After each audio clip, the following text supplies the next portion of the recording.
The spring of 1971 came late to Harlow Land. Margaret had watched it arrive the way she always had as a child, through the frost-clouded window of the upstairs bedroom, waiting for the first pale green to appear along the fence lines, waiting for the particular quality of light that meant the season had finally committed to itself. She was 23 years old now, with 4 years of agriculture school behind her, and a degree rolled in a cardboard tube on the passenger seat of her truck. But standing at that window felt no different than it had at 7. The land had a way of doing that to you. It held you to the child you had been before you knew enough to be afraid of anything. She had driven 11 hours from Ames to get home to Calvary, Kansas.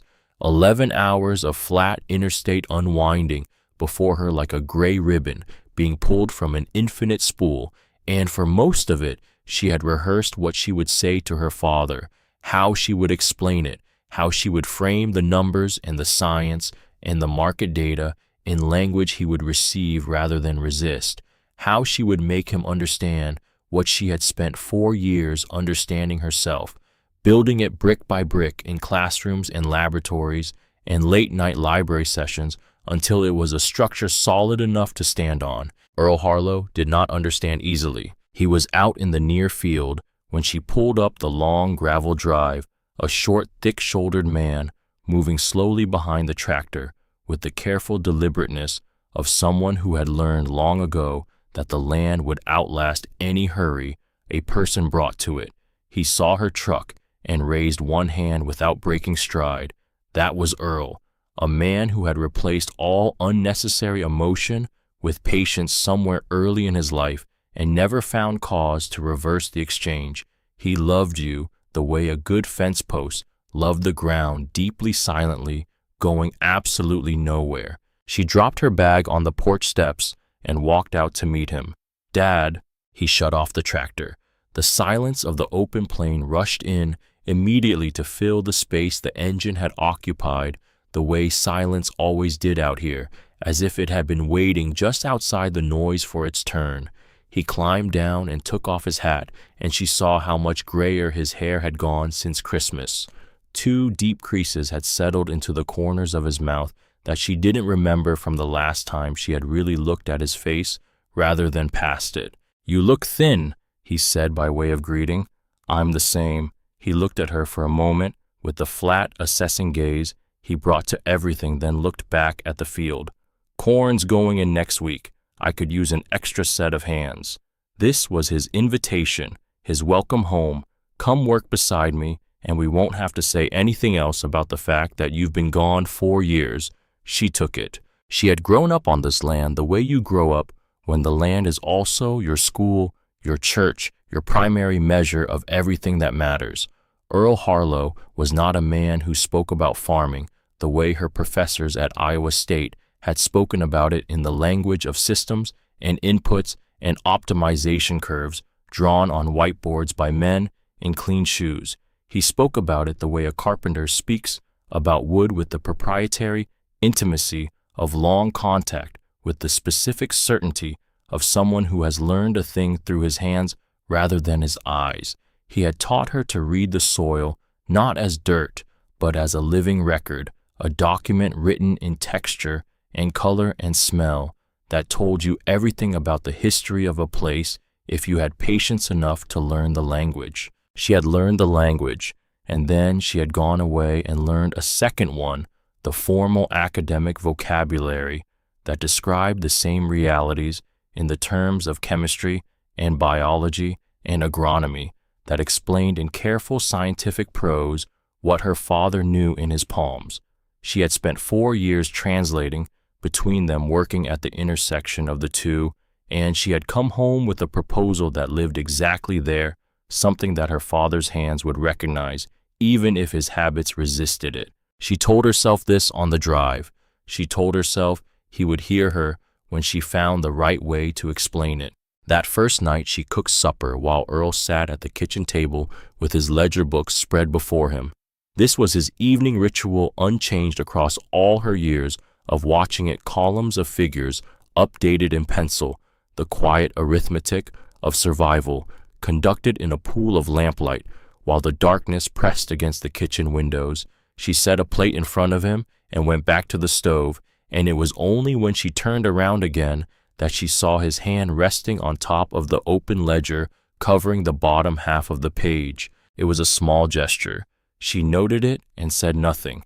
She sat down across from him and ate. It was 3 days before she understood what she had seen. She was in the barn looking for the soil amendment records she needed for her proposal, moving through the organized chaos of a working barn's back shelves, oil cans, spare fittings, the green binders her father kept his yield records in, going back to 1949, the accumulated documentary evidence of a life spent in careful observation of one piece of ground. She was looking for the soil chemistry logs from the South Quarter, the records that she knew would support what her soil science professor had told her about hard pan formation in the Great Plains. She was moving methodically along the shelves when she found the box. It was a cardboard box tucked behind the old gear cabinet, unremarkable in appearance, the kind of box that was supposed to look like it contained nothing important. But she had grown up in this barn, and she knew every corner of it with the intimacy of childhood, and that box had not always been there. Inside were letters, bank correspondence, formal and measured in the way that only foreclosure language manages to achieve, all polished surfaces and careful qualifications concealing the blade underneath. The farm had a second lien, had held one for nearly 4 years, the operating loan that Earl had always spoken of as manageable, as under control, as nothing to worry yourself about. It was not those things. It was $112,000 owed to the Calvary Savings and Trust, with a balloon payment due in 18 months that would require the farm to produce at a level it had not produced at in 6 years. And the bank's primary officer, the name and signature at the bottom of every letter, was Vernon Strickland. She stood in the barn for a long time with the letters in her hands. Outside, a pair of barn swallows moved in and out of the high window with the frantic, purposeful industry of early spring nesting, their small bodies cutting angles through the dusty light. The light through the gaps in the siding came in long bars and crossed the floor at an angle that made everything look suspended, held in amber, as if the barn itself were waiting for her to understand what she was holding. Vernon Strickland ran the Strickland Farm Supply on the main road into Calvary. He had his name on the building, on the delivery trucks, on the 50-pound seed bags stacked in towers along the walls. He was the man you went to for everything you needed to run a farm in this county: seed, fertilizer, herbicide, equipment. Credit the short-term cash advances that got you from spring planting to fall harvest when the operating line was tight. In a county where most farmers ran on borrowed time and borrowed money, where the margin between a good year and a crisis was measured in inches of rain and cents per bushel, that kind of centrality made him something close to unavoidable. Margaret had known him since childhood, the way you know a landmark, a fixed feature of the landscape that you navigate by without ever thinking about what it is or who put it there. She had not known he owned a piece of her father's land. She put the letters back carefully in the precise order she had found them and walked back to the house. Earl was on the porch. The western sky was doing that thing it did in April, burning orange and violet behind the grain elevator silhouette on the horizon, the kind of beauty that felt almost irresponsible given everything she had just read. "Dad," she said, "I need to talk to you." He looked at her. He read something in her face, and his own went very still in the particular way of a man who has been waiting for an arrival and recognizes it when it comes. He knew. She could see that he knew. He had always known she would find the box eventually. He had perhaps, in some part of himself, put it somewhere she would find it precisely because telling her directly was a thing he could not make himself do. "I was going to tell you," he said, when he was quiet for a moment, his eyes going back to the horizon, to the burnt colors draining out of the sky above the grain elevator. "When I had it handled." She sat down on the steps below him, the wood worn smooth by generations of exactly this posture, someone sitting on these steps, looking out at the land, trying to understand something about it. "Is there anything else?" she asked. "Any other accounts I don't know about?" "No," he said, and she believed him. Earl Harlow had many faults, but he was not a man who compounded a mistake.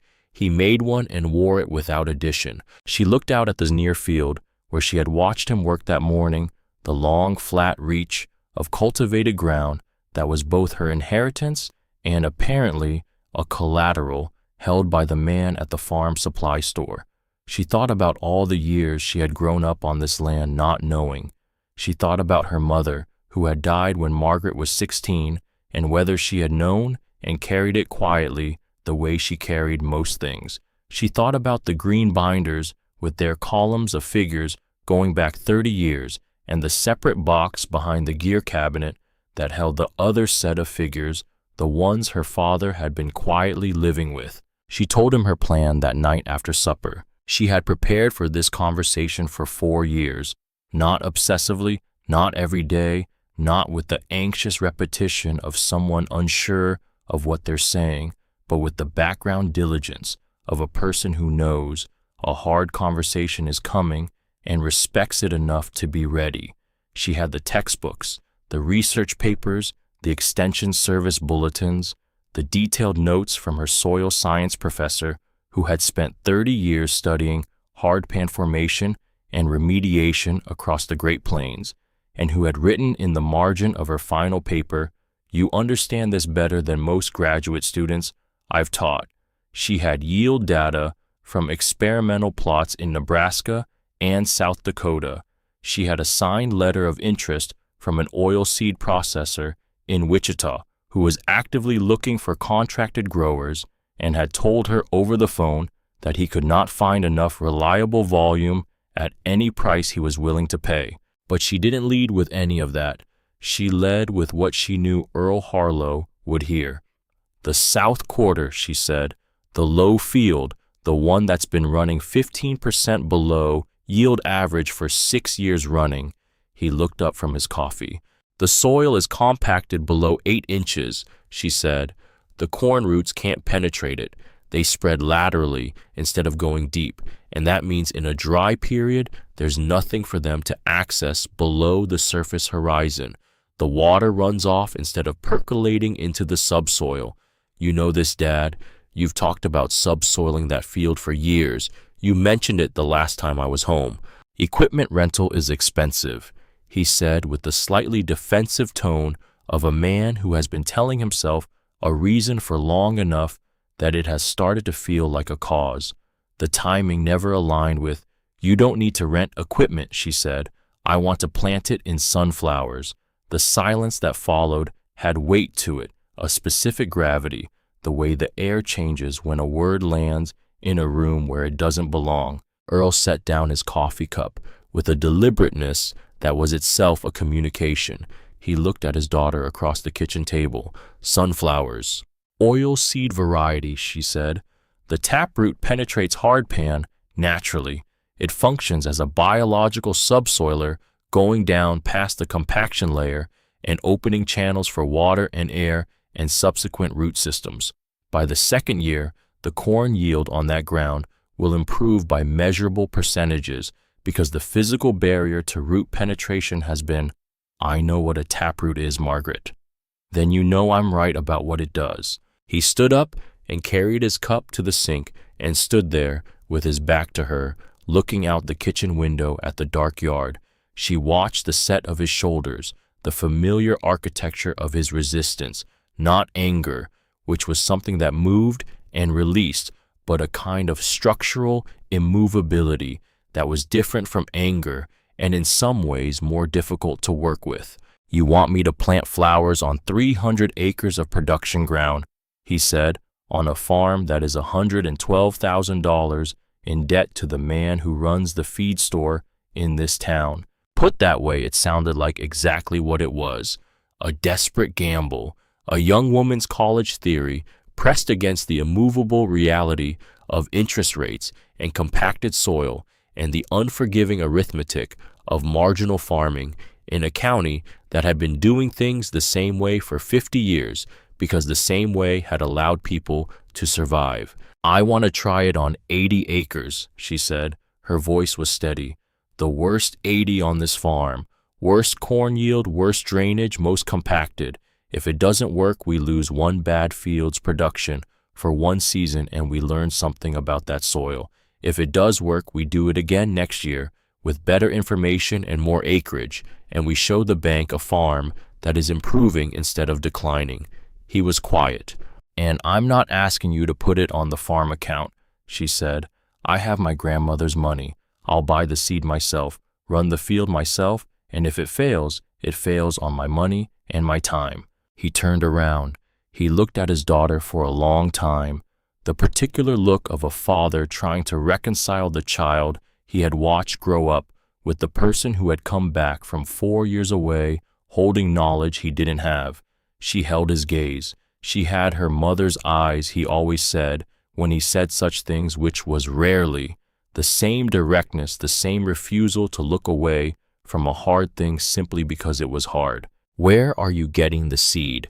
he said finally. "If I didn't hear you say the farm account." "There's a supplier in Garden City, 2 counties over. I've been corresponding with him since December." "Your grandmother left you that money for your wedding." "She left it for my future," Margaret said. "I'm using it for my future." He looked at the ceiling. He looked at his hands. He looked at the ledger on the table, which she now understood contained not only the columns of figures she had grown up watching him update, but also the knowledge of the other set of figures, the ones in the box behind the gear cabinet, the ones that were making the same arithmetic she was proposing looked different than it might have otherwise. 80 acres, he said finally. The word had the sound of a door opening a specific amount and no more. "The low field south quarter, your money, your seed, your work. You don't pull me or my equipment off any other field to accommodate your schedule." "Agreed."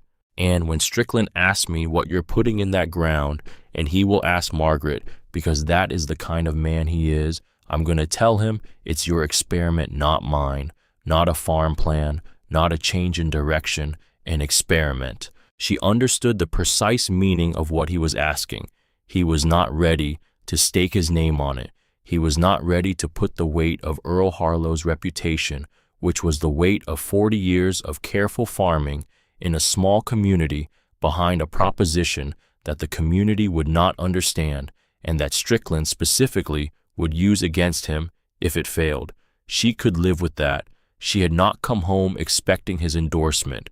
She had come home asking for ground. "Agreed," she said. The next morning she drove to Garden City. Asa Draper ran his seed operation out of a converted equipment shed on the south side of town, a practical, cluttered space that smelled of the particular combination of dried seed material and motor oil that she associated with serious agricultural work. He was a compact man in his mid-40s with quick eyes and the unusual quality of listening to what you were actually saying rather than what he had assumed you were going to say before you opened your mouth. He looked at her order and then looked at her. 80 acres, he said, to start. He held her gaze for a moment in the assessing way of someone calibrating how much of what they're seeing is real. "You're from Calvary County, born and raised. That's corn and wheat country up there." "I know what it is," she said. "I grew up in it." He smiled, then not the patronizing smile she would encounter later that day, the smile that contained its own verdict, but the smile of someone recognizing a fellow believer, someone who has been in the minority on something important and is occasionally surprised to find company. He got her the seed. He also gave her a pamphlet from the Nebraska Extension Service on oil seed processing contracts, the name and direct phone number of a buyer in Wichita, who he described as serious and fair dealing and hungry for reliable volume, and his own business card with a handwritten note on the back that said, "Call me after first harvest, regardless of how it goes. I mean, regardless." She was back on the road by noon and stopped at Strickland Farm Supply because she needed a soil amendment she couldn't get from Draper, a calcium sulfate formulation to address the magnesium-calcium imbalance she had identified in the soil sample results. She had paid for herself the previous fall, driving down on a weekend to collect cores from the South Quarter and sending them to the Iowa State Lab with money from her part-time research assistant job. Vernon Strickland was behind the counter when she walked in. He was a tall man, lean in the way that suggested he had been physically powerful once, and the power had simply concentrated over time, drawing inward, hardening into something sharper and more economical. He had thin gray hair combed carefully to one side and eyes that cataloged everything they encountered with the practiced, unhurried efficiency of a man who had spent 3 decades assessing the creditworthiness of everyone who walked through his door and had developed a nearly perfect method for it. 2 other farmers were there. Gerhardt Moss from the North Ridge, a heavy, slow-moving man whose deliberateness extended to his opinions. He held them with the same bovine certainty he brought to everything, and once settled, he was immovable. And old Pete Calloway, who had farmed the acreage east of town since before Earl Harlow was born, a man so thoroughly dried and reduced by decades of sun and wind and the economies of small farming that he had been compressed into something essentially and permanently opinionated about everything he had ever encountered. They stopped talking when she walked in, the specific way men stop talking when a woman enters a room they have decided belongs to them. "Miss Harlow," Strickland said. His voice was pleasant. It was always pleasant. She would come to understand that pleasantness was not a mood, but a method, a surface so consistently agreeable that anything operating beneath it became easy to deny. "Hadn't seen you since the holidays. Back for the season. Back to stay," she said. She didn't stop walking. She moved directly to the counter. "I need calcium sulfate, 200 pounds. "Of course." He reached for the order form. "Your father's account." "My own account," she said. "I'm running a separate project on the South Quarter." That word project was a miscalculation, and she knew it the instant it left her mouth. It was a laboratory word, a university word, a word that carried its origin in its sound, and it landed in Strickland's store like something dropped from a different world entirely. Calloway's eyebrow went up a precise fraction of an inch. Moss turned toward her with the slow, interested movement of a man who has just detected something worth commenting on. "What kind of project?" Strickland asked, still pleasant, cataloging with renewed interest. She had not planned to say it here. Her plan had been silence until the seed was in the ground and the first growth was visible, and any conversation would be forced to begin from evidence rather than theory. But Strickland's eyes were on her with their steady inventory quality, and she thought of the letters in the barn with his signature at the bottom of every one, and something in her straightened its spine. "Sunflowers," she said, "oil seed variety. The taproot penetrates the hardpan layer in the South Quarter, naturally functioning as a biological subsoiler, which over 2 to 3 seasons will measurably improve soil structure and subsequent corn yields on ground that has been declining in productivity for Margaret." Strickland's voice had shifted in a way that was subtle enough to deny and unmistakable enough to feel. The pleasantness was still present, but something had moved beneath it, the way a current moves beneath a smooth surface. "Your father has been farming that South Quarter since before you were born. He knows that ground. He knows it's tired," she said. "He has known it for years. He said as much to me when I was 10 years old walking that field behind him." Calloway made a sound in his throat that carried the full weight of a lifetime of settled opinions about what women understood about farming. Moss shook his head with the slow, mournful patience of a man watching an inevitable error play out, and Strickland looked at her with an expression she would come to think of as his most honest one, not quite pity, not quite contempt, but the specific compound of the two that forms when a man believes he is being generous by not saying everything he is thinking. Your father is a careful man, he said, a serious farmer. He didn't build what he has by planting novelty crops on production ground. He paused for exactly the right amount of time and then added with the mildness of a man who is simply sharing a relevant observation. And he didn't get where he is by taking advice from people who haven't run a real season yet. She paid for the calcium sulfate in cash.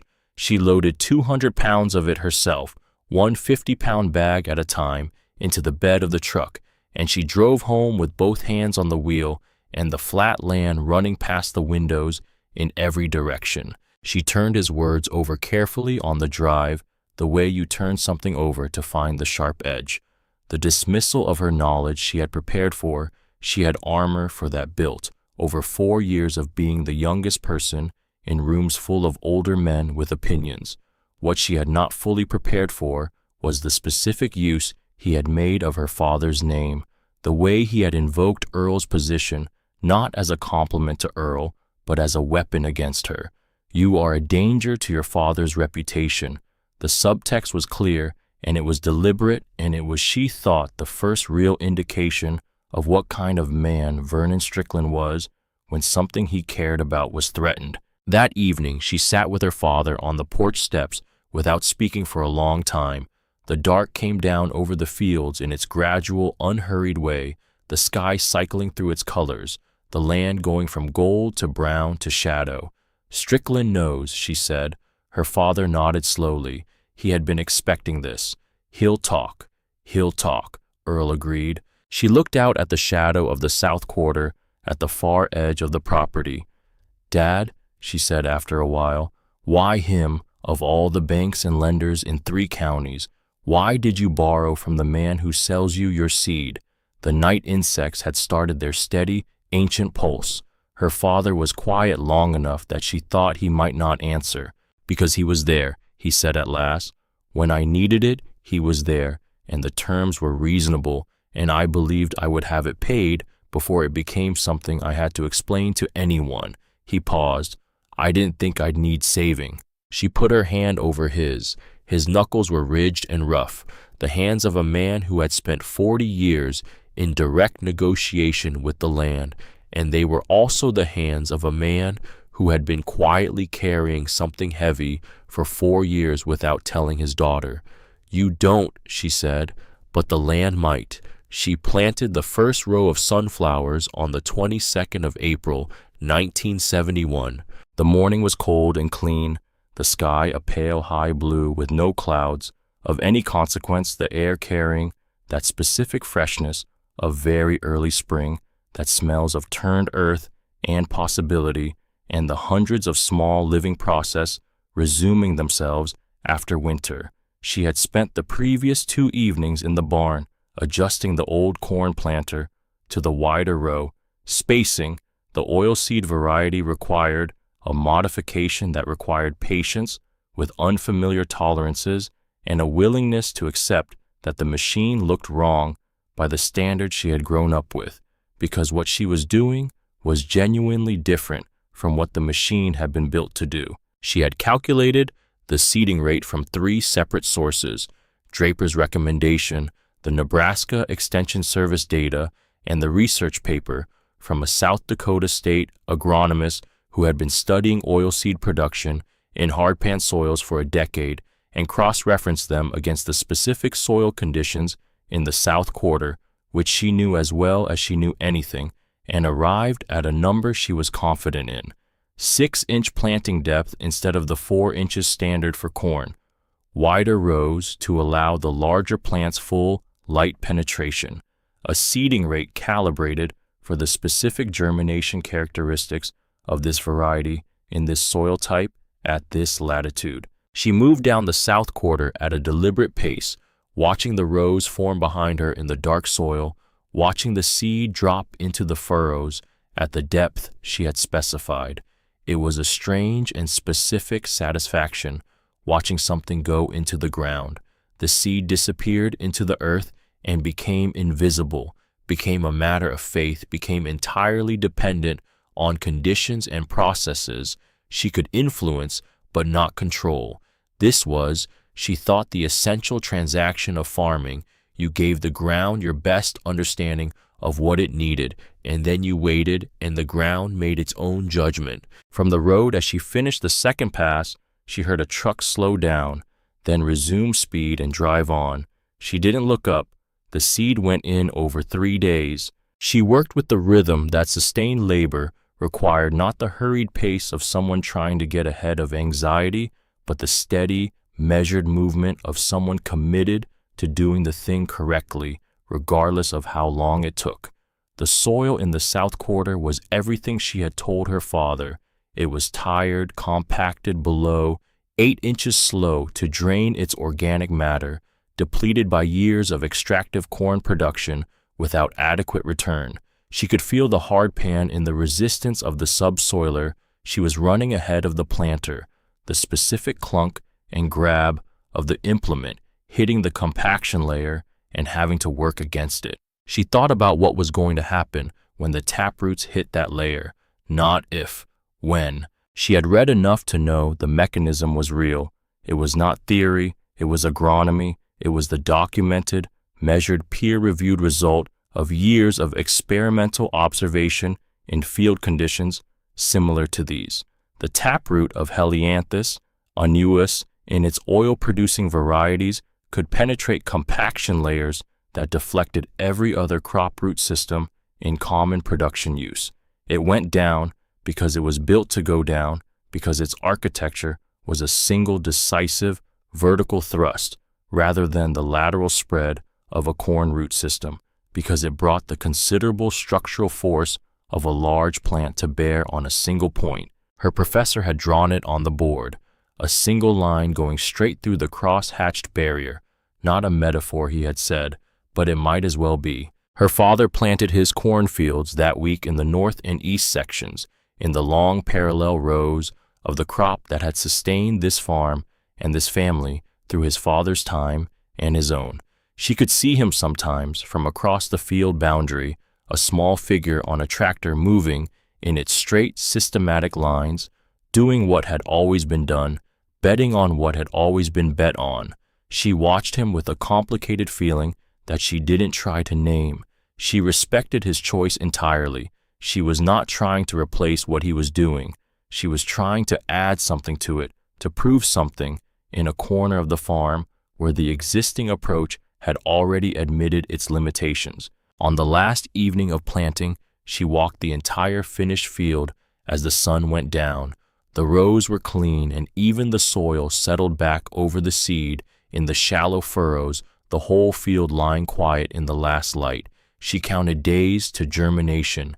She thought about moisture and temperature. She thought about the soil chemistry and the calcium she had added and the organic matter she planned to incorporate in the fall. She ran through her variables the way she always did before she slept, checking them, finding the ones that were in her control and accepting the ones that weren't. And then she stopped thinking and just stood there. The land had a sound at that hour. Not silence, it was never truly silent. This ground, there was always the wind in the tree line and the birds at the field margins and the deep inaudible pulse of all the living things in the soil, doing what living things do regardless of the season. But there was a quality of diminishment at dusk, a subsiding of the day's noise into something older and more fundamental, something that had been here before.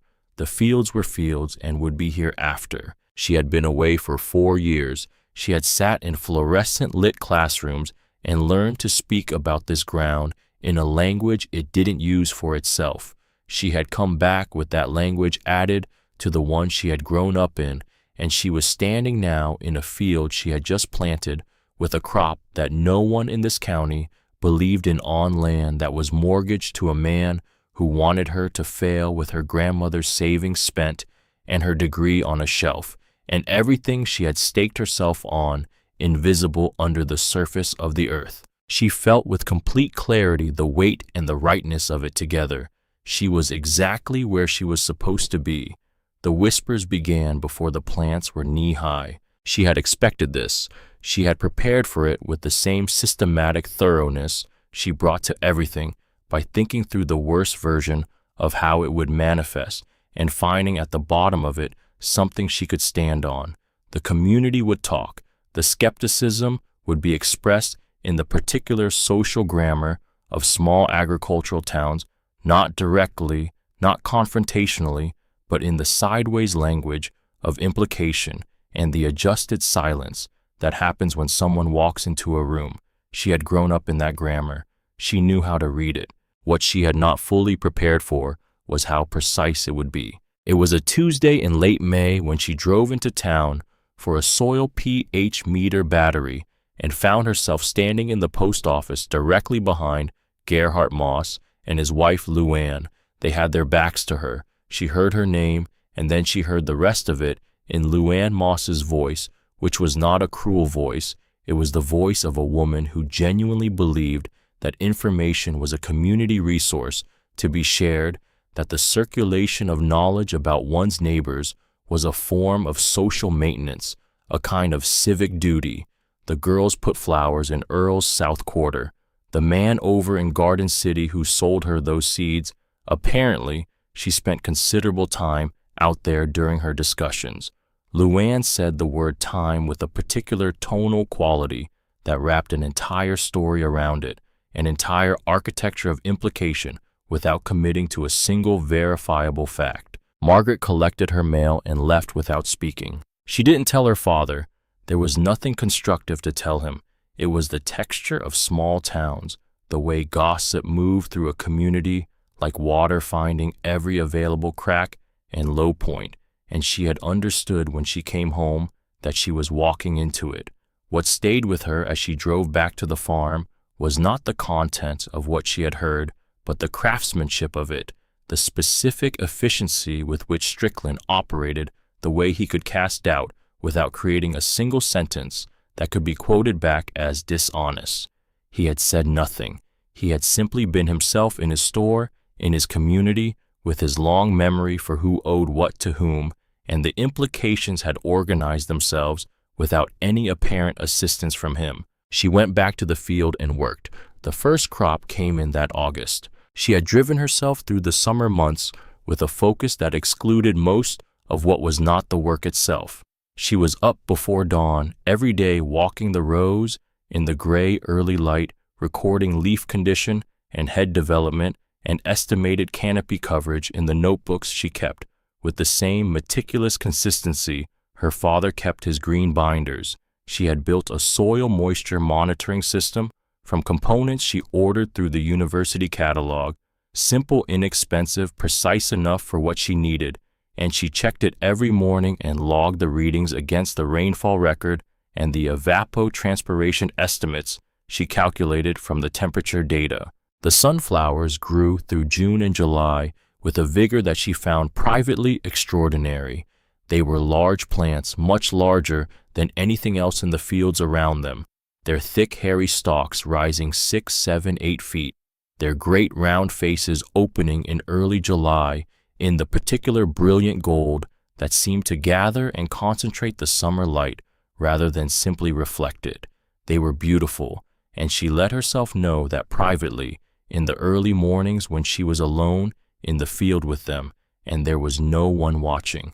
They were also, she could see, in the yield indicators she was tracking, going to produce well. The yield was not a record. It was solid, a first-year performance on genuinely degraded ground that came in at the lower end of the oil seed buyer's acceptable range, better than she had projected for a first season on this soil, meeting the contract terms she had negotiated in April with the Wichita processor. When she did the full accounting and sat down with her father's ledger to show him the net, the number on the page was better than what that 80 acres had returned in corn for the past 3 years. Not dramatically better, but clearly, measurably, undeniably better. Earl looked at the figures for a long time. He didn't say she was right. He didn't say she was wrong. He picked up his pencil, made a notation in the current column, and said, "I'll give you the adjacent parcels next season, another 100 acres. That was Earl Harlow saying everything he was capable of saying. She received it as what it was. That fall, Strickland came to the farm. He arrived on a Thursday afternoon in October, driving up the long gravel drive at a pace that communicated ease, a man comfortable, arriving without announcement because he had been arriving without announcement for 30 years, and the habit had never been corrected. Earl met him on the porch. Margaret watched from the barn doorway, watching the shape of the conversation from 100 yards away. Her father's posture, the specific stillness of a man being careful, the gestures of two men who had known each other long enough to speak in shorthand. That evening, after the truck was gone and the dust had settled, Earl told her what Strickland had said. He wants to renegotiate the loan terms, her father said. He was looking at the ledger. He was specifically not looking at her. The balloon payment, he wants it accelerated. By how much? 14 months instead of 18. She absorbed this, ran the arithmetic immediately the way she always did. On what basis? Portfolio review, the bank's risk assessment.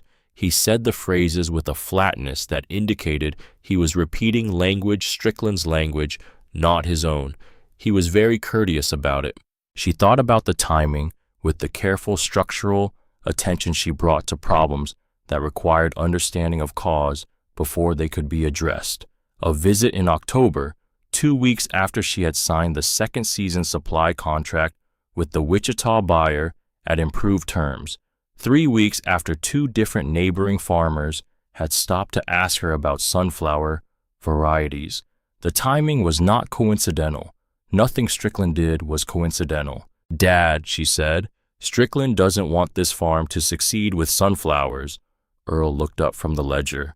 "If we succeed," she said, "if the second year proves what the first year suggests it's going to prove, then every farmer in this county is going to start asking the same questions. Dale Whitmore and the Pedersen brothers are already asking. And when they plant sunflowers, they don't buy from Strickland. His seed inventory is calibrated for corn and winter wheat. His fertilizer formulations are calibrated for corn. His equipment credit is structured around corn production cycles. Oilseed production doesn't need. What he sells doesn't fit the timing of his credit arrangements. And when farmers start saving their own oilseed stock, after 2 or 3 years, it doesn't come back to him at all." She paused.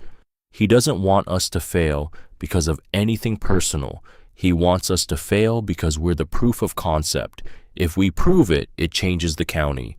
If the county changes, it changes him." Her father was quiet for a long time, looking at the ledger without seeing it. She watched him absorb this, watched the familiar process of Earl Harlow integrating uncomfortable information, the slight tightening around the eyes, the almost imperceptible adjustment of his posture, the settling of a new weight onto a frame already accustomed to weight. "How short are we if he accelerates?" he asked. She had already run the numbers. She told him. It was a gap that was not impossibly large, but it was real, and it had a deadline attached to it, which was worse than size. "I'm going to call Draper," she said. "He has a pilot financing arrangement for contracted growers, advance payments against signed volume commitments. If I can secure a third-year contract at terms that support an advance, we can bridge the gap without touching the operating line." "That's not standard," Earl said. It was not an objection exactly. It was the reflex of a man for whom anything outside the established order required scrutiny. "A lot of what I'm doing isn't standard," she said. "That's the point." He looked at her across the kitchen table, the same table where she had explained the taproot biology 18 months earlier, the same table where she had shown him the first-year figures a week ago. She could see him arriving at something, working through a recalculation of his own. "All right," he said, "make your call." She called Draper the next morning. The conversation lasted 40 minutes. When she hung up, she had the outline of an arrangement that would work, and she spent the following week drafting the formal terms with a thoroughness that impressed the Wichita buyer's attorney when she submitted them, and that locked in pricing and volume commitments that made the advance payment structure viable. She didn't tell her father the details. She told him it was handled. He looked at her when she said this, looked at her with the expression of a man recognizing in someone else something he identified as his own quality. something he had built into her, or she had absorbed from him, without either of them having been aware it was being transmitted. He nodded and went back to work. The second season, 1972, changed the conversation in Calvary County in ways that were small at first and then by harvest were impossible to overlook. She had planted the expanded acreage, the original 80 plus the 100 her father had released in early spring, and watched the second season with a quality of attention that was different from the first year's watching. In 1971, she had been watching to see if it would work each day, a question each development provisional. In 1972, she already knew it would work. What she was watching now was the shape and the degree of the success, the evidence she was building not for herself. She had moved past the need for her own reassurance, but for everyone who was going to need to be shown. The answer she was looking for arrived in the soil before the first head fully opened. She was walking the original 80 acres in June, the first parcel of the ground that had started everything, when she stopped between two rows and dropped to one knee and pressed the fingers of both hands into the earth. She had done this gesture hundreds of times on hundreds of mornings. She knew this ground with the specific intimacy of close attention over 2 years, knew its textures and its smells, and the particular quality of its resistance under her fingers. What she felt was unmistakable, and it was not dramatic, and it was everything. The soil was different, not dramatically, not transformed in any way that would be visible in a photograph or obvious to someone walking through without knowing what to look for. But the compaction was measurably less. She could feel it in the reduced resistance of the earth under her fingers, in the way the particles had begun to reorganize themselves into the looser, more aggregated structure that was the signature of a healthy, biologically active soil. The hard pan was still there. She could still find it at depth, but it had been disrupted, opened, worked through by 2 seasons of taproot penetration. The channels the roots had created were not filled in. They were still open. Water and air were moving through them. Life was moving through them. She sat down in the dirt between the 2 rows and put both hands flat on the ground. Her father had said, "The land remembers." He had meant it as a warning, a caution about the accumulated memory of abuse and extraction. But there was another half of that truth which she was sitting in the middle of her palms against the changed earth, that kindness accumulates too, that what you give the soil comes back to you in increments, too quiet to celebrate on a single morning, but undeniable across a season, across 2 seasons, across the patient timeline of the land itself. She was still sitting there when a truck on the road slowed down. She heard it idle for a moment. She recognized the engine, one of the Moss vehicles, then accelerate and continue. She heard at the edge of audibility, and then not at all the brief sound of men's laughter. She kept her hands on the ground. She was past the point where that could reach her. The second harvest was in the specific language of figures on a page undeniable. The original 80 acres came in at 23% above what the same ground had produced in its best corn year ever recorded in her father's green binders. Not its average year, its best. The new 100 acres performed within 2 percentage points of what the first parcel had produced in its initial season, exactly as the soil science predicted the first year performance, replicating itself on ground with similar characteristics. The Wichita buyer looked at the combined figures and offered her a 3rd-year contract at a price that improved on the prior agreement's terms and included language about expanded volume that she read carefully and found genuinely interesting. She drove home from Wichita with the signed contract on the passenger seat and the windows down, despite the cold, the October air moving through the truck with the smell of harvested ground and distant rain and the particular quality of a season completed. She thought about the balloon payment. She thought about Strickland. She thought about the specific gap between what the community still believed about her and what the land had quietly been proving for 2 years. She put the contract on the kitchen table and said nothing. Earl read it twice. He sat with it. He opened the ledger and made his notation and closed it. He looked at his daughter. "We're going to make the payment," he said. "We're going to make the payment," she confirmed, "and run next season on the operating income without drawing on the line." He was quiet for a moment. "Strickland's going to come back," he said. "He'll come back in the spring," she said, "when we're about to plant." She was wrong about the timing by 2 weeks. He came at the beginning of March 1973, when the ground was just barely thawing at the surface, and the whole season existed only as intention, as planning, as the particular anxious hope that precedes commitment. He came with a letter. She was in the barn when she heard his truck. She could hear his voice through the barn siding, the measured, careful voice conducting the specific business of delivering unwelcome news in the language of regret, making the announcement sound like an obligation he himself was burdened by. She heard the paper being unfolded. She heard her father's silence. She heard the explanation of the bank's current position, which had evolved, which required certain adjustments that were entirely outside Strickland's personal control. She came out of the barn holding a torque wrench. Strickland looked at her. His composure did not change. Whatever she had walked into, he had anticipated it. "The North 50, she said. She said it without preamble because she had been thinking about this for weeks and she knew exactly what the letter was about. The parcel with the road frontage. That's the collateral he's asking for." Strickland folded the letter with the careful precision he brought to every physical action. "Margaret, this is a matter between the lending institution and my father," she said, "who I am in business with, so it's a matter that includes me." She stopped at the edge of the porch and looked at him. "What's in the letter?" He told her. "A new collateral requirement, the North 50 acres to be pledged against the outstanding balance.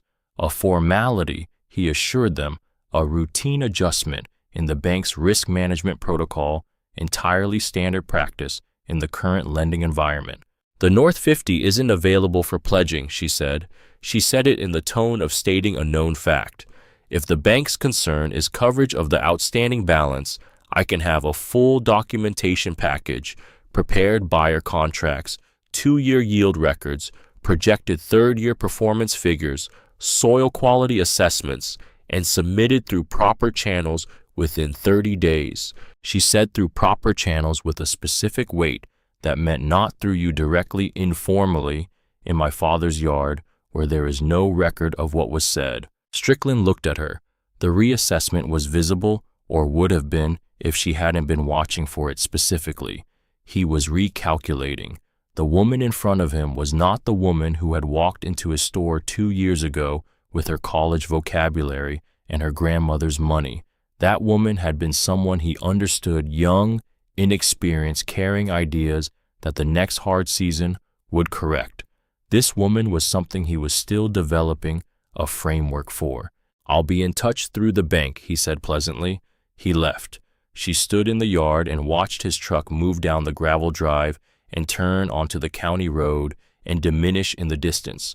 She stood there until the sound of the engine was gone.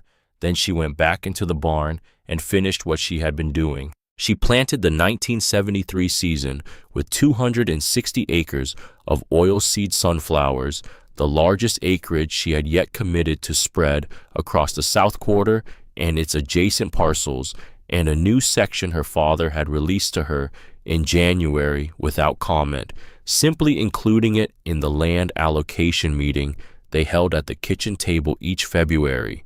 He had added it to her column in the ledger with the same pen stroke he used for everything, and moved on to the next line item. That night, alone in the field, after her father had gone inside, she stood at the end of the last planted row and looked up at the sky. The Kansas sky at night, far from any city lights, in the first week of April, with the air cold and still and very clear, was something that the word infinite was invented to describe and still fell short of. The Milky Way ran overhead in its vast luminous arc, and below it the field stretched out in every direction, dark and seated, and waiting 260 acres of possibility, pressed into the earth and given over entirely to conditions she had done everything she could to optimize and could not ultimately control. She thought about what she needed, not luck. She had built her whole approach on the rejection of luck as a farming strategy, on the conviction that knowledge applied consistently was a better bet than hope. What she needed was a growing season that cooperated, adequate rainfall through the root establishment period, temperatures within the range the variety was bred for, the weather to hold. She did not know, standing there in the cold April dark with the stars overhead and the seeded ground under her feet, that the rain was about to stop. She did not know that 1973 was going to be the driest year in Calvary County since 1953, a year so dry that the county extension agent would by August be compiling a damage report that used the word historic without qualification. She did not know that in 8 weeks, what she was standing in the middle of was going to become the most important piece of ground in the county. She walked back to the house. The sky held its ordinary stars in their ordinary positions, doing what they had always done, giving just enough light to find your way by. The rain stopped on the 12th of May and did not come back. At first, the silence of the sky produced nothing more than watchfulness. Dry springs happened in this part of the country with enough frequency to be accommodated in the collective agricultural memory. There were strategies for dry springs, conservative irrigation choices, adjusted planting densities. The conversations at the gas station and the co-op ran through the familiar inventory of previous dry years and what had happened after them, and the consensus was measured, was wait and see, was an expression of the particular practiced patience of people who have lived their whole lives at the mercy of something they cannot control. By the 4th of June, the corn was showing stress. The signal was the leaf curl, that inward rolling of the long corn leaves. That was the plant's own emergency response system, its attempt to reduce transpiration surface area and conserve the moisture in the root zone that was no longer being replenished from above. Margaret walked the neighboring farm's cornfields early in June because she needed to understand what the season was becoming, needed to see it from as many angles as possible. She saw the curl on June 4th. By the 10th, it was on every farm she walked. By the 15th, the lower leaves on the most exposed plants were beginning to yellow at the tips, the first visible signal of a plant moving past stress response into the early stages of systemic failure. On her own ground, she walked the rows at dawn every morning. The sunflowers were fighting. She would not minimize this to herself or anyone else. The drought was a genuine and serious test, and the plants showed it.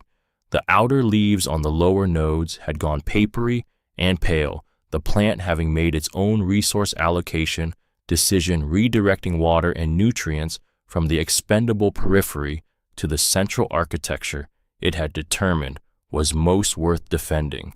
Some of the younger plants in the most exposed sections of the new acreage were showing the same kind of tip stress she had seen in the neighboring corn. It was real difficulty. She logged it every morning with the same precision she brought to everything, and she did not flinch from what the data said. But the plants were standing, and this was the thing. The corn in the fields around her had stopped being alive in the specific way that a crop is alive, purposefully, productively organized around the execution of its biological function. It had become a holding action, a defensive crouch, a slow expenditure of reserves that would end in collapse if the rain didn't come. Her sunflowers were in difficulty, but they were not in collapse. They were doing something that the corn, by the structure of its root system, was physiologically incapable of doing. They were going deeper. The taproot of each plant, the same taproot she had drawn diagrams of in Iowa, that she had read 30 papers about, that she had explained in Strickland's store and at the kitchen table and in the field with Draper and in a dozen conversations she had conducted in the margins of the past 2 years, was following the moisture down through the hardpan. It had opened through the subsoil. It had been accessing for 2 seasons into the deep aquifer moisture that the geology of the region had placed there, and that the drought at the surface could not reach. Not abundance. The deep moisture was not abundant, but it was present, and it was accessible, and it was enough. She didn't deliver a scientific explanation to her father when he walked the South Quarter with her in late July, in the full weight of the summer's heat, the sky bleached to a color that was barely blue anymore, the air so dry it seemed to be actively extracting moisture from every surface it touched. She didn't need to explain anything to him. He had spent 40 years reading this land. He stood at the edge of her field and looked at the sunflowers, stressed leaning slightly, their outer leaves gone crisp and pale, but their central structures intact, their heavy heads continuing to develop. And then he turned and looked at the horizon in every direction, where the pale, burnt, flattened color of dying corn stretched from fence line to fence line on every farm in sight. He put his hands in his pockets and looked. She watched him look, and she did not speak. There was nothing that needed to be said. The land was saying it. The conversations around Calvary had changed by July in ways that were more than atmospheric. It was not that people had become kind about Margaret Harlow and her sunflowers. It was that the category of personal judgment had become irrelevant in the face of a crisis large enough to make everything else secondary. The drought had taken the leisure out of opinion. Men stood in the gas station and at the co-op with the tight, distant expressions of people running arithmetic that was not coming out right, and the arithmetic was not about what the Harlow girl had done with her father's ground. The arithmetic was about survival. Dale Whitmore stopped his truck at the edge of her field on a Wednesday morning in the third week of July. She was walking the rows. She heard the truck, looked up, and walked over. He sat in the cab for a moment before rolling the window down. He was a square, solid man in his mid-50s who had farmed the same acreage his father had farmed, who had never had a total crop failure in his life, who had laughed in his quiet way at the Harlow girl's flowers 2 years ago and never expected to be sitting outside her field in the worst drought in 20 years. He looked at her sunflowers with the specific attention of a man examining something he needs to understand rather than something he's already decided about. "How do they look?" he said. "They're fighting," she said, "but they're going to make it." A long pause. She could hear the engine ticking in the heat. 300 acres of corn gone, he said. He said it the way you state a fact, too large to be fully held, yet a fact that is still mostly abstraction, that will become specific and devastating later when there's time to let it. "Strickland's been talking to the bank. The bank's been talking to me." She waited. "Next year," he said, looking at her field rather than at her, "if you had seed to sell, I'd be a buyer." She looked at him. She saw the whole shape of what this moment cost him, the acknowledgement it contained, the history it revised, the particular pride it required him to set aside in the service of the practical necessity of surviving next season. He was not a small man. Asking this was not a small thing. "Come see me at harvest," she said. "I'll have seed." He rolled up his window and drove on. That night, she was running a preliminary harvest pass on the far corner of the South Quarter, an early test to assess seed head moisture content before committing to a full harvest timeline.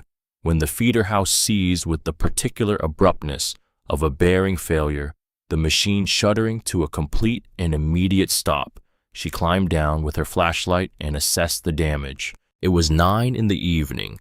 The full harvest was 3 weeks away, but the preliminary past moisture data was critical for timing the harvest window.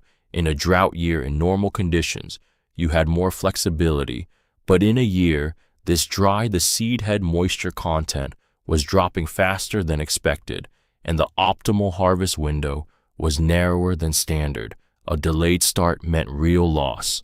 She knew what she needed. She knew it wasn't something she could drive to town for in the morning. She was still standing there working through the options when she heard footsteps on the dry ground. Earl came around the front of the combine with his own flashlight, wearing the same clothes he'd been in at supper, with his boots tied loosely, the laces not tucked the way they looked when he'd put them on in a hurry.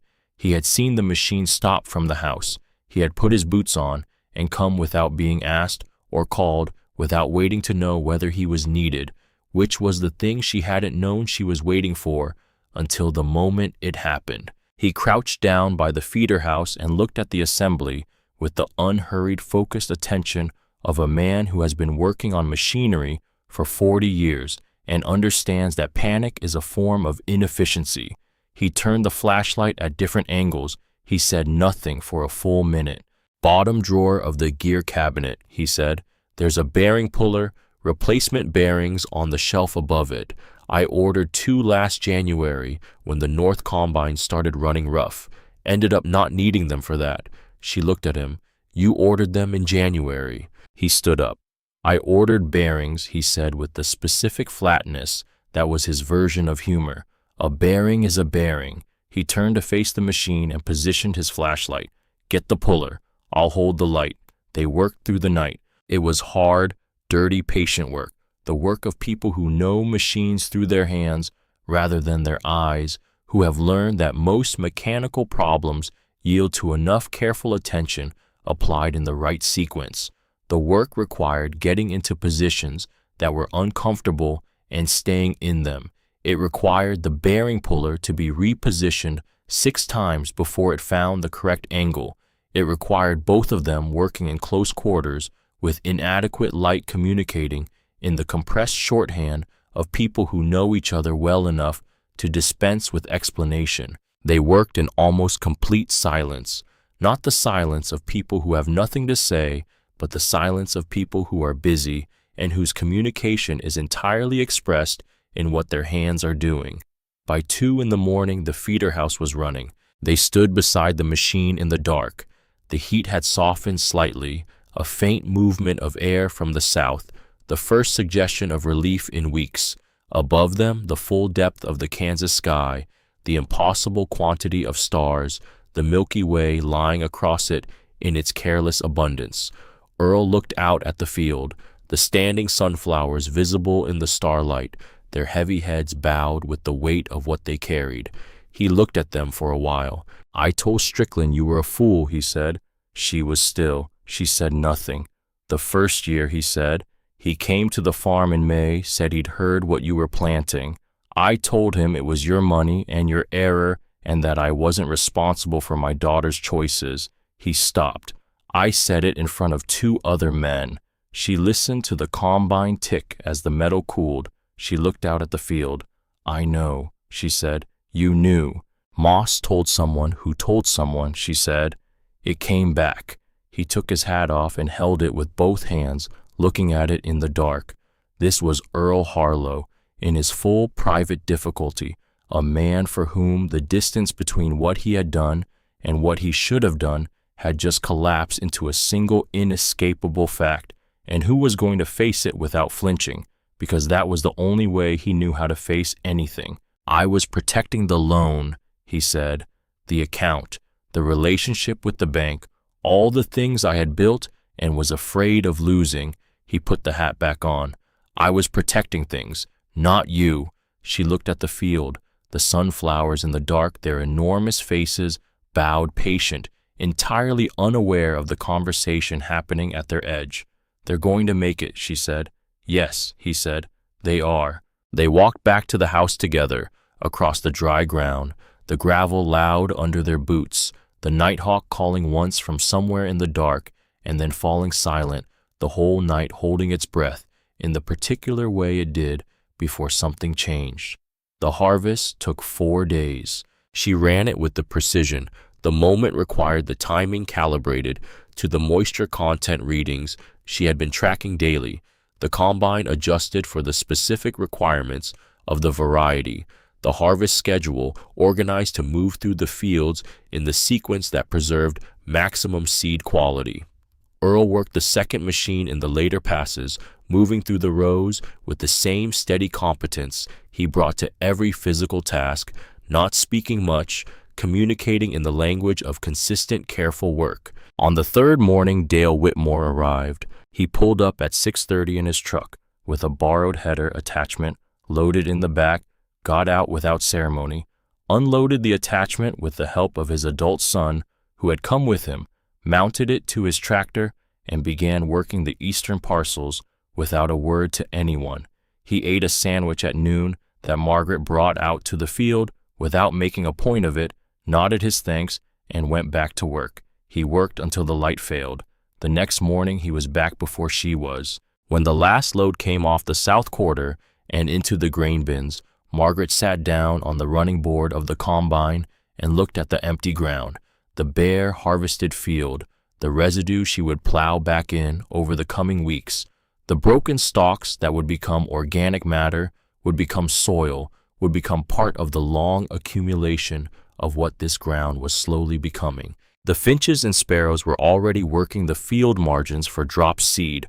A meadowlark appeared at the far end of the field and stood on a broken stalk in the flat late afternoon light and sang the liquid, extravagant, unreasonable song of a bird that had no awareness of the kind of year it had been, and the sound carried across the quiet field and reached her clearly. She sat there and listened to it. The final yield numbers, when she calculated them that evening with the actual measured weights from the grain bins, were a shock in the specific way that confirmation of a thing you believed but feared to believe is a shock, not surprise, exactly, but a sudden removal of the anxiety that had been standing guard over the belief. The per-acre yield in absolute terms was close to normal.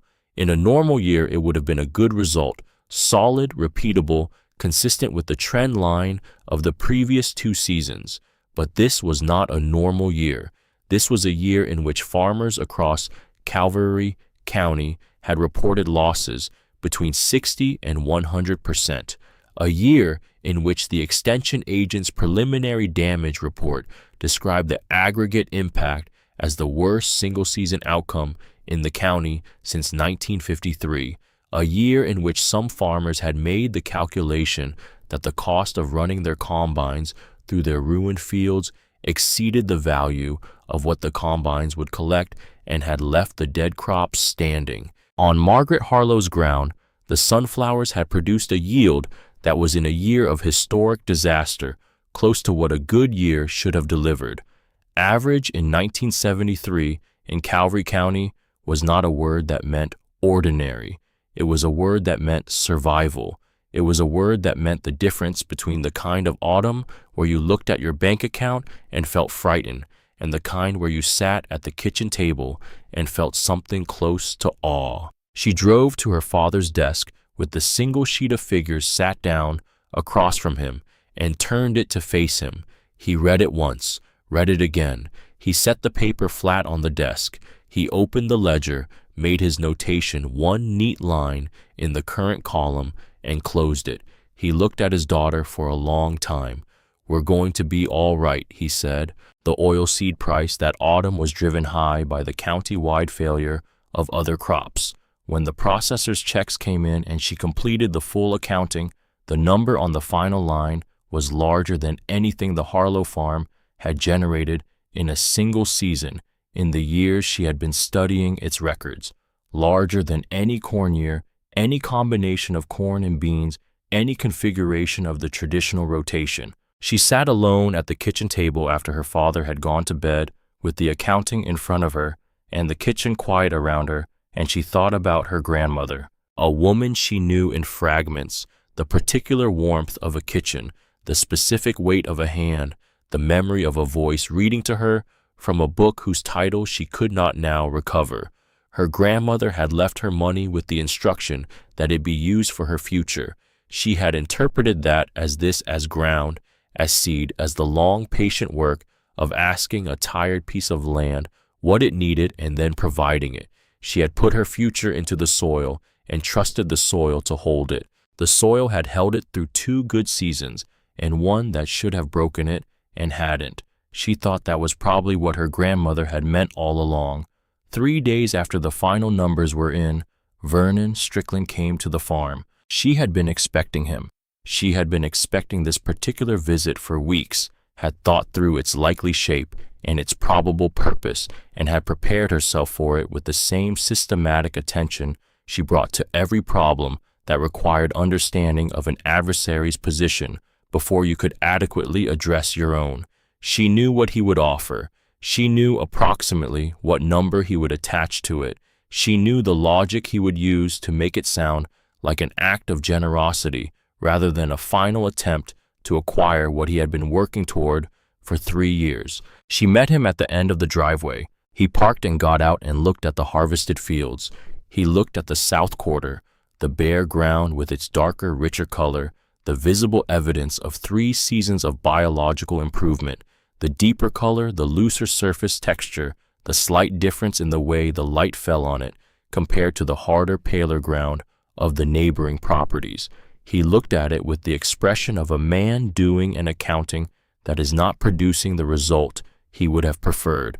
$215 an acre, he said. He had dispensed with the preamble. All 230 acres, the whole operation. That's above current market for this ground, and you know it. She heard the screen door of the farmhouse. She heard her father's boots on the porch steps, the particular rhythm of them unhurried and deliberate. No, she said. Strickland looked past her at Earl, who had come down from the porch and was now standing beside his daughter on the gravel drive. He shifted his approach with the practiced ease of a man who has always had more than one. He moved to the register of history, the long shared past of 2 men who had known each other since boyhood, the particular obligations of that history, the way it made certain things possible between them that were not possible between strangers. Earl, he said.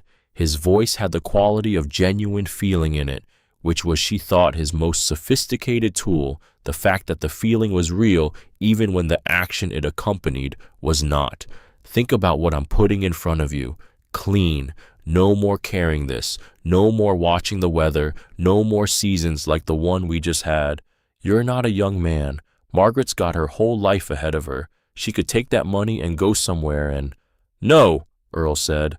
One word, delivered in the same flat, stripped voice he used for everything, without apology for its brevity, without elaboration, without any indication that the conversation had not already concluded. Strickland looked at them both. He held the calculation for a moment, the failed strategy, the 3 years of patient positioning the farm standing in front of him in demonstrably better condition than when he had started. He nodded once. It was not the nod of a man who was finished with his intentions. It was the nod of a man who understood that a particular line of approach had ended. He got back in his truck and drove down the gravel drive and turned onto the county road. Margaret and Earl stood in the dust, the truck raised, and watched it settle. Earl put his hand on her shoulder.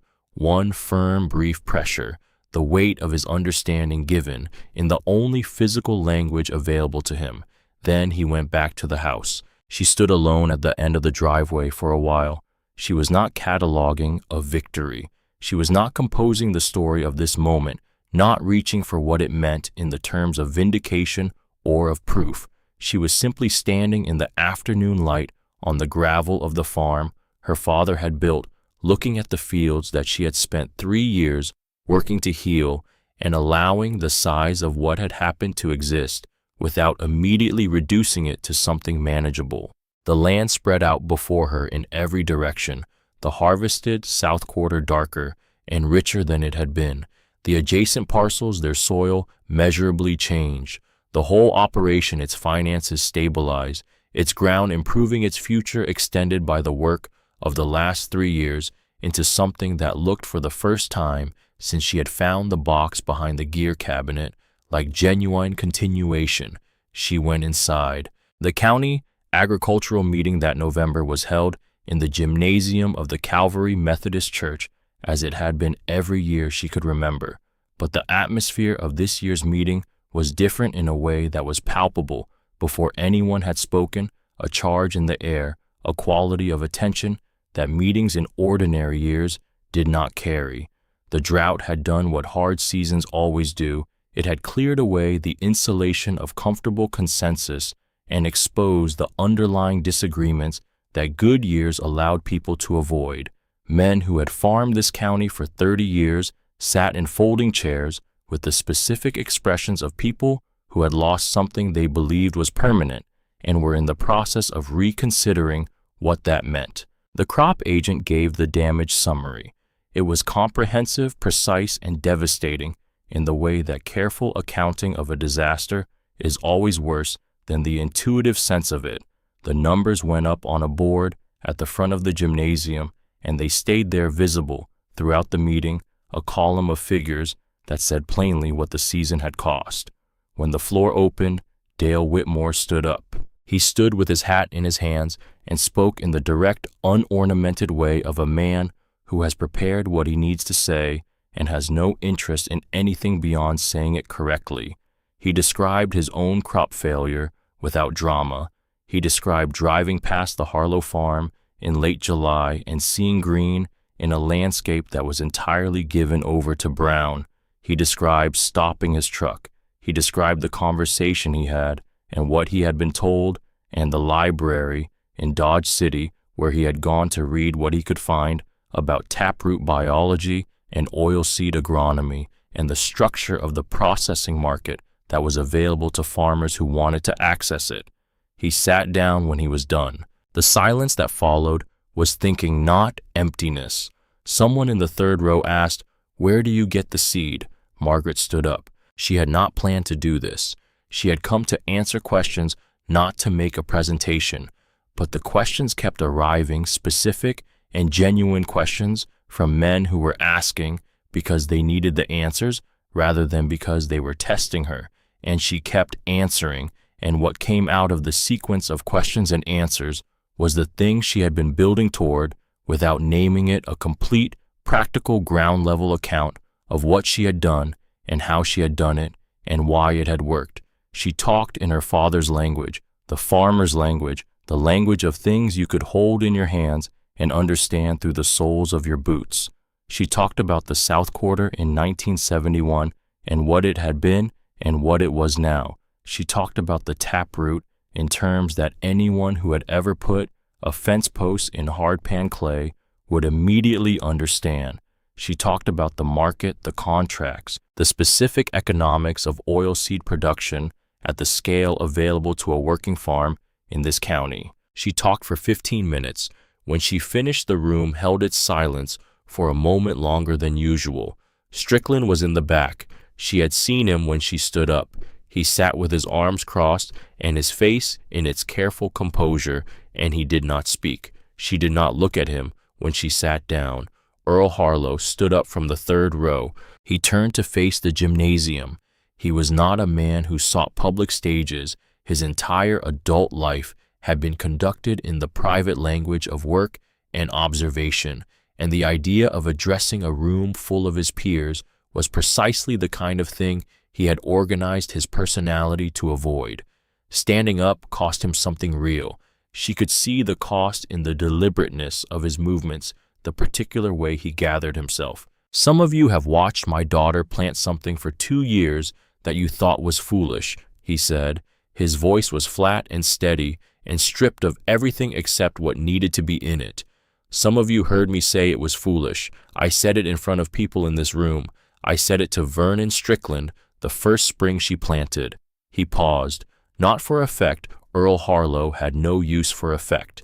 He paused because what came next required the space. "I was wrong. She was the best farmer on that land before I said so, and I am saying so now." He sat down. The gymnasium was still. Then Dale Whitmore started clapping, and then the man beside him, and then it moved through the room in the uneven, uncontrived way of applause that isn't polite performance, but response, the specific release of people who have been holding something and have been given permission to set it down. It died down in its own time. The air in the room had a different quality when it did. Margaret did not look at her father. She did not trust herself to. She looked at the front of the room, at the damaged figures still on the board, at the column of numbers that described what the season had cost this community, and she thought about the South Quarter. In April of 1971, 80 acres of tired ground, the worst land on the farm, a field everyone had told her wasn't worth the trouble. She had staked everything on it. The land had remembered. By the end of the meeting, she had taken down the names and contact information of 14 farmers who wanted to discuss the oilseed rotation in more detail. Some of them were men who had driven past her field for 2 years and said nothing. Some of them were men who had been in Strickland's store in the spring of 1971 and had been among the first to understand that the Harlow girl was making a mistake. She took their names and thanked them without qualification. The winter that followed was a working winter, the kind she was built for. She spent it in motion, phone calls, and farm visits and conversations at kitchen tables with men who needed to understand what they were considering before they could commit to it. She brought her soil probe and her texture assessment kit, and she walked fields with farmers across 3 townships, showing them how to find the hard pan layer and what it meant and how to think about what came next. She connected them with Draper. She connected them with the Wichita buyer and with 2 other processors she had identified during the season. She connected them with the Extension Service researchers who had been working on this problem for years without anyone in Calvary County thinking to call them. She organized a seed cooperative in January, 6 phone calls over 2 days to the farmers she had identified as the most likely early adopters, men whose curiosity had preceded their pride in coming to find her. The cooperative was a simple structure: shared purchasing to access contracted pricing, shared storage arrangements to reduce individual costs, shared knowledge of what was working and what wasn't. By February, it had 12 members. By the time planting began in April, it had 23. She did not build any of this against Strickland. She built it because it needed building, and she was the person in position to build it. But she understood clearly that what she was creating was the alternative that made his centrality optional, the parallel system that allowed farmers in this county to choose a different dependency or no dependency at all. She did not celebrate this. It was not the point. The point was the soil, the yield, the long, patient work of farming ground well. The displacement of Strickland's arrangement was a consequence, not a goal. Strickland Farm Supply continued to operate. Men still bought from his shelves through that winter and into the following spring. He was too deeply embedded in the county's commercial and social fabric to be displaced by a single season's revelation, however dramatic. But something in the room had changed when you walked into his store, something in the atmosphere that had to do with the specific texture of necessity, whether the people there were there because they had to be or because they chose to be. The spring of 1974 came early to Harlow land, and it came generously, the way springs sometimes come after a hard year, as if the season itself understood the account it was settling.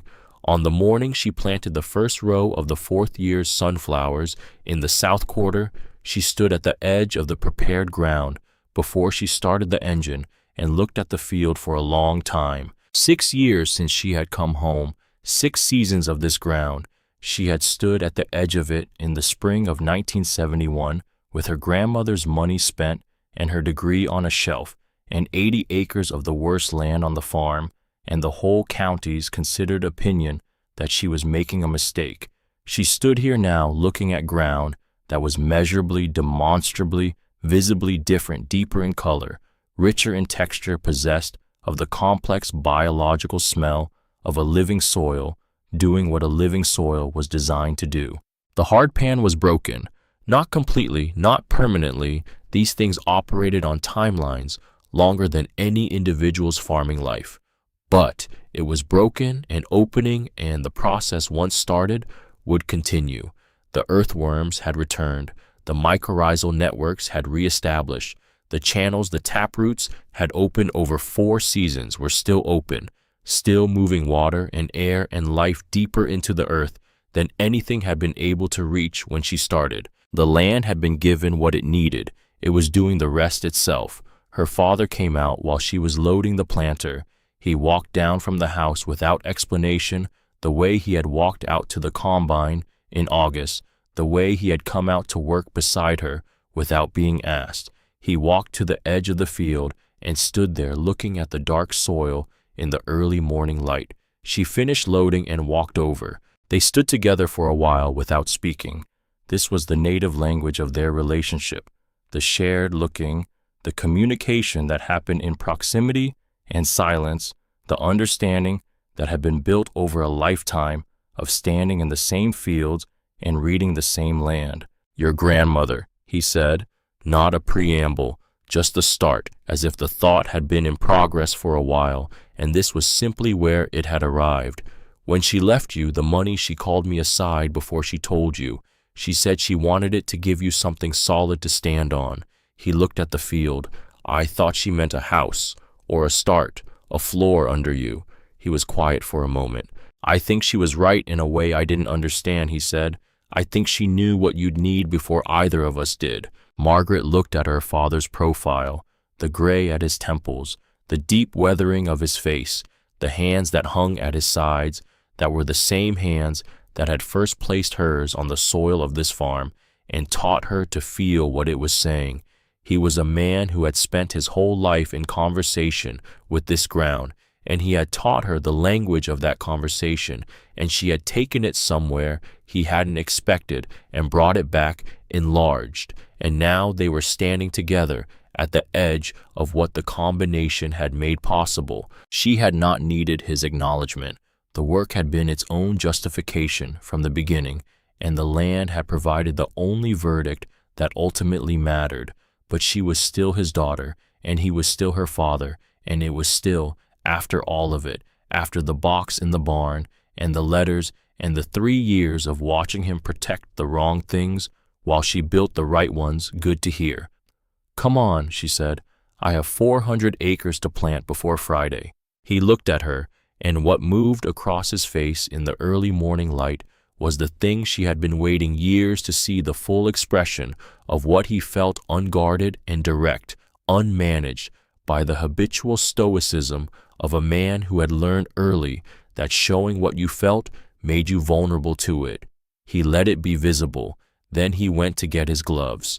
She planted the first row of the 1974 season in the clean morning light, the planter moving down the south quarter at the steady, deliberate pace she had found in her first season and never needed to change.